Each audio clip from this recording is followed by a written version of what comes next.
13 जनवरी 2026 को जारी किए गए रेगुलेशन पूरे देश के सभी शिक्षण संस्थाओं में अशांति पैदा कर रहे हैं और जातीय भावना, जातीय दुर्भावना को पैदा कर रहे हैं, वैमनस्य की स्थिति ला रहे हैं। छात्रों के बीच में असंतोष भी है, वैमनस्य भी पैदा हो रही है।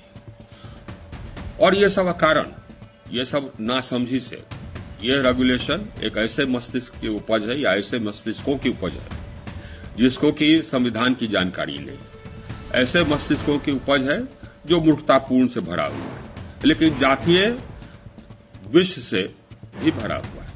अब मैं बताता हूं आपको।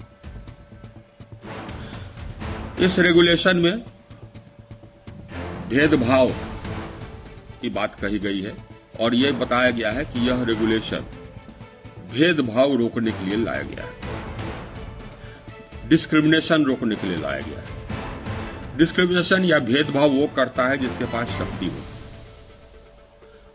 या जिसके पास सत्ता होता है, जिसके पास अधिकार होता है।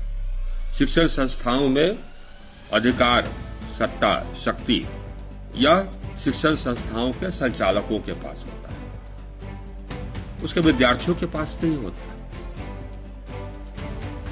तो अगर भेदभाव पर नियंत्रण करना है तो यह रेगुलेशन वाइस चांसलर्स और प्रिंसिपल्स के लिए बनाई है, विद्यार्थियों के लिए नहीं, क्योंकि विद्यार्थी तो ये भेदभाव कर ही नहीं सकते ना, उनके पास कोई शक्ति ही नहीं।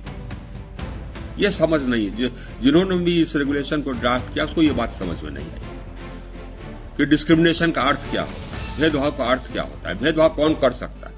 भेदभाव वही कर सकता है जिसके पास शक्ति है, जिसके पास सत्ता है, जिसके पास अधिकार है, और यह विद्यार्थियों के पास नहीं होता है। तो विद्यार्थियों के बीच में क्यों जहल बोल रहे हैं आप? जिन्होंने भी ये ड्राफ्ट किया उसको संविधान की जानकारी नहीं। संविधान के आर्टिकल 15 में स्पष्ट है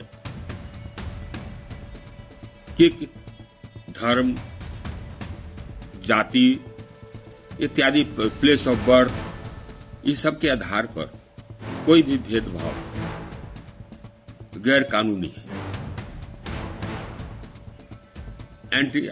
अनकॉन्स्टिट्यूशनल है। इसमें किसी भी जाति के किसी भी व्यक्ति के साथ भेदभाव, जात के आधार पर भेदभाव अनकॉन्स्टिट्यूशनल है। ऐसा नहीं कि किसी पर्टिकुलर जातियां के खिलाफ भेदभाव ही कॉन्स्टिट्यूशनल है, या सिर्फ SC ST के खिलाफ भेदभाव जाति के आधार पर, या OBC के खिलाफ जाति के आधार पर, या किसी ब्राह्मण के खिलाफ या किसी अन्य जाति के आधार पर यह भेदभाव जाति के आधार पर यह अनकॉन्स्टिट्यूशनल नहीं। किसी भी जाति के किसी भी व्यक्ति को के ऊपर, किसी भी जाति के किसी भी व्यक्ति को या के विरुद्ध आप जाति के आधार पर भेदभाव नहीं कर सकते।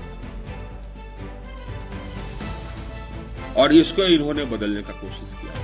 संविधान में जो प्रावधान है कि जातिगत आधार पर भेदभाव नहीं होगा, ये सभी जातियों पर, सभी व्यक्तियों पर लागू।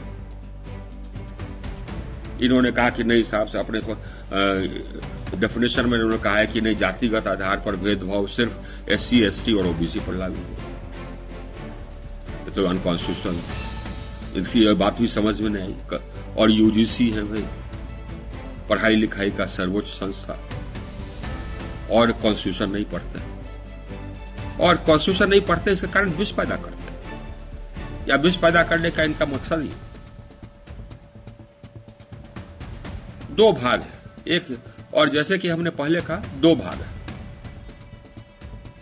एक है भेदभाव जाति आधारित, यह तो प्रशासन ही कर सकता है।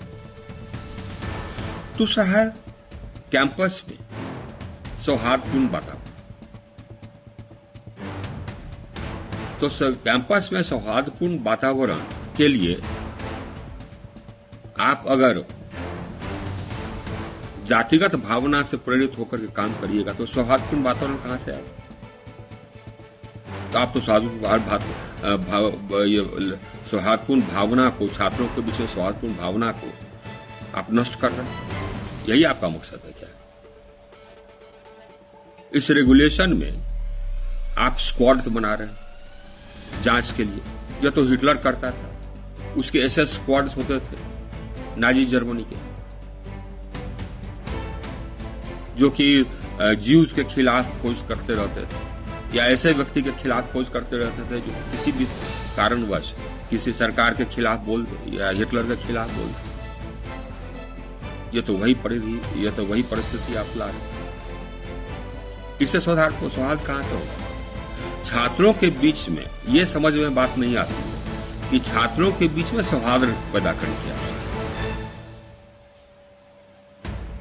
और यूनिवर्सिटी शासन में जो है, कॉलेज के शासन में जो है, उनमें यह भावना पैदा करनी है कि संविधान के अनुसार, कानून के अनुसार सभी को अधिकार मिले। जो कानून में प्रावधान है, आरक्षण का प्रावधान उसमें निहित है, कानून में है, ये लागू हो। ये तो यूनिवर्सिटी के शासन का जिम्मेदारी है, कॉलेज के प्रशासन की जिम्मेदारी है। और अगर निगरानी रखनी है तो उस पर रखिए कि हाँ साहब, सो ये आरक्षण के जो प्रावधान है वो लागू हो रहे हैं। छात्रों के बीच में तो सौहार्द रखिए। ये तो समझ है नहीं, लेकिन पूरे देश में, देश के सभी यूनिवर्सिटीज में आप विष खोल रहे हैं। इसको बदलिए, समझिए। और सरकार को ऐसे आदमियों को रखना चाहिए जो समझे, जो कानून जानता हो। मैं नहीं मानता कि ये सरकार का प्रेरित, सरकार के वरिष्ठ नेताओं के द्वारा प्रेरित है। मैं ये नहीं मानता। ये मूर्ख लोगों के द्वारा प्रेरित, नासमझ लोगों के द्वारा प्रेरित, ऐसे लोगों के द्वारा प्रेरित है जिनको संविधान की जानकारी। धन्यवाद दोस्तों। दीक्षांत एडुटेक लाया है दीक्षांत ई लर्निंग ऐप। बने दीक्षांत का चैनल पार्टनर और अर्न करें लाखों रुपए प्रति महीने। चैनल पार्टनर बनने के लिए विजिट करें www.dikshans.com। हमारे YouTube चैनल को सब्सक्राइब और Facebook पेज को लाइक करना ना भूलें। धन्यवाद।